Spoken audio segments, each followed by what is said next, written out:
ഈ ദൃശ്യങ്ങൾ പറയും എത്രയധികം ഭീതിതമായ അവസ്ഥയിലൂടെയാണ് വയനാടൻ ജനത കടന്നു പോകുന്നതെന്ന്.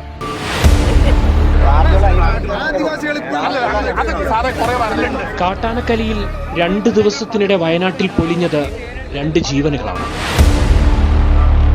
ഒറ്റപ്പെട്ട സംഭവങ്ങൾ മാറി തുടർക്കഥയാകുമ്പോൾ നിസ്സഹായരായ കുറെ മനുഷ്യരുടെ പ്രത്യാശകൾ നശിച്ചു തുടങ്ങിയിരിക്കുന്നു.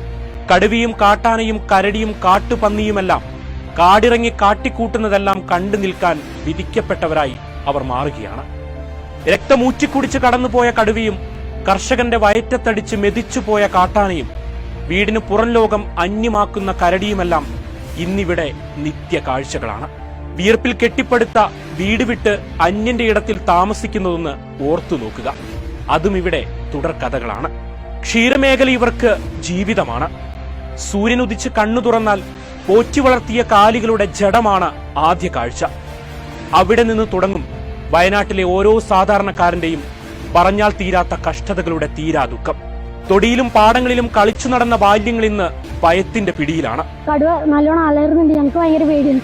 സമയമൊന്നിരുട്ടിയാൽ വീട്ടിലേക്ക് കാൽനടയായി കൊടും കാടിന് സമാനമായ ഇടങ്ങളിലൂടെ സഞ്ചരിക്കുന്നവന്റെ ഉള്ളിലെ ഭയം ആര് കാണാനാണ്?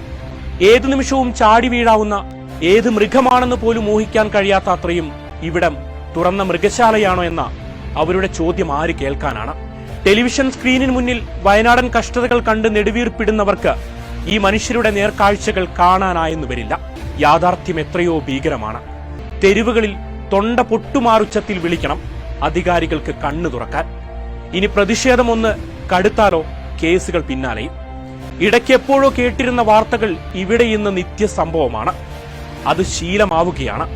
പ്രതിഷേധ സ്വരങ്ങൾ കൊച്ചയില്ലാതാകുമ്പോൾ സ്വയം പൊരുത്തപ്പെട്ടു പോകുന്ന ജനതയായി ഇവിടം മാറുകയാണ്. പറഞ്ഞു മടുത്ത് നിശബ്ദരായ, നഷ്ടങ്ങൾ നിരാശരാക്കിയ, ഭയം വിതച്ച് ബാക്കിയാക്കിയ ഒരു ജനത ഇവിടെയുണ്ടെന്ന് ഓർമ്മിപ്പിച്ച് അവസാനിപ്പിക്കുന്നു. വയനാട് വിഷൻ വാർത്തകളും വിശേഷങ്ങളും അറിയാൻ തത്സമയ ദൃശ്യങ്ങൾ കാണാൻ വയനാട് വിഷൻ ഫേസ്ബുക്ക് ഫോളോ ചെയ്യുക. Wayanad vision YouTube channel subscribe ചെയ്യുക.